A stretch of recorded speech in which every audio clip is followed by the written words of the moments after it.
Good evening, ladies and gentlemen. For tonight's episode, you all know me as your host, InterviewArvesJeanITST302, and today we actually have a very special guest that will be joining us. She's someone that's close to me, and coincidentally, someone who's working in the BPO industry. We will be talking about her struggles, the difficulties, and also her experience in actually working a couple of years in the industry. So, stay tuned. Stay tuned. Stay tuned. Can you please introduce yourself, name your name, then position, and then the name of your current employer or company? Sure. My name is Joanna Marie Borgoñas, and I'm a phone account specialist for JP Morgan Chase's home lending line of business. Wow, JP Morgan, quite a well-known company. So, how long have you been working in JP Morgan Chase? I've been with Chase for 3 years now, and before that, I worked in Concentrix as a fraud specialist, and I've been with Concentrix for almost 3 years as well. So you've been in like 2 previous companies in the BPO industry. Am I getting that right? All right. So since you've been in these 2 companies, can I just ask you, why did you choose to join this industry? Well, for this industry, I did not choose it per se. But when I graduated college, I was just looking for a job that can support my family. And when I was trying to apply for a job, and I was scouted by one of the people. Scouted.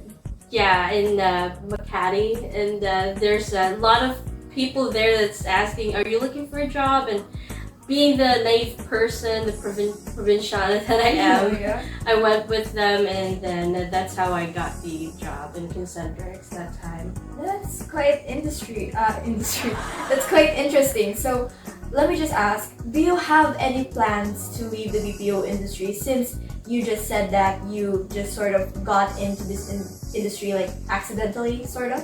So, do you have any plans? Why or why not?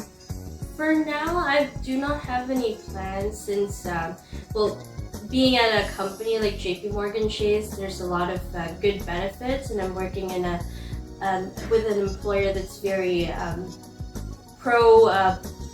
pro-employee. They really love their employees, so we have a work-life balance, and we've got a lot of benefits. It's definitely good for us. That's good to hear. So, can you describe the roles you previously held and its responsibilities, like from your previous companies? Well, from my previous company in Concentrix, I was fraud analyst. So it's a financial account. We're primarily dealing with credit cards, and customers called in to ask if they found suspicious activities in their cards, and what we do is once we've proven that it's fraud, we report them and remove them on their card and get them a new one.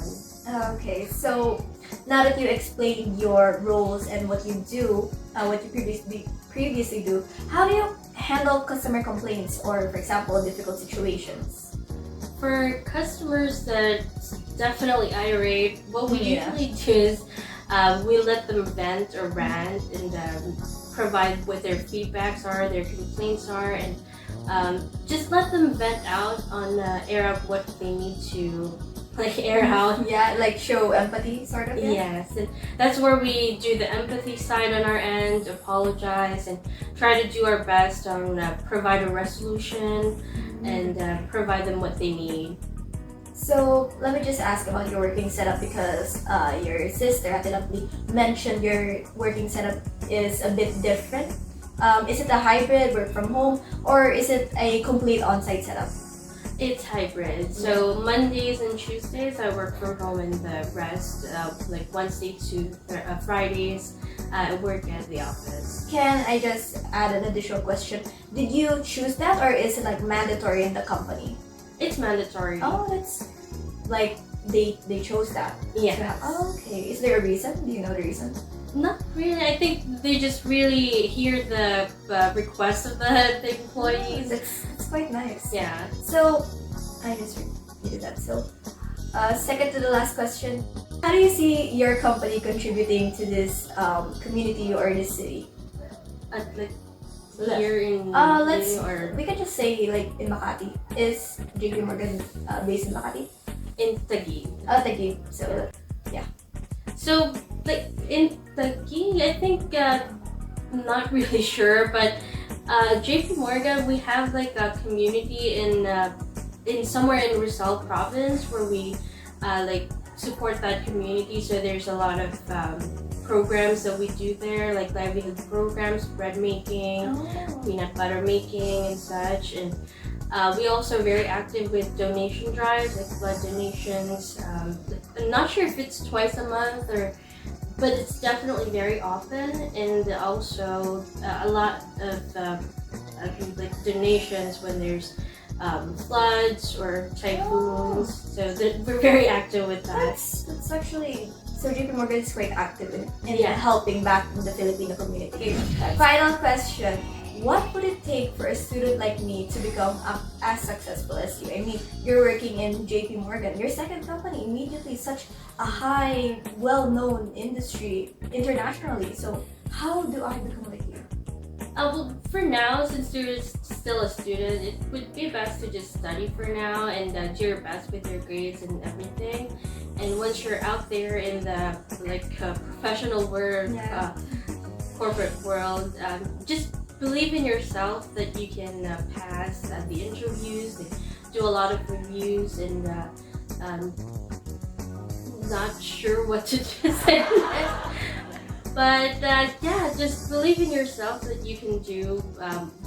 If I can do it, then most certainly you still can as well. There's a lot of opportunities out there aside from JP Morgan. There's also a lot of we call it in-house banks like the Wells Fargo, Citibank, American Express, and the BPO industry, and they give out a lot of great benefits as well. So yeah, just believe in yourself and do a lot of reviews for doing an interview with an interviewer. Yeah, it's a practice. Yes, practice. So, thank you for answering my questions, and I will be the end of our interview. Thank you, folks, for joining along. Yeah. Thank you. Thank you, Ate JM.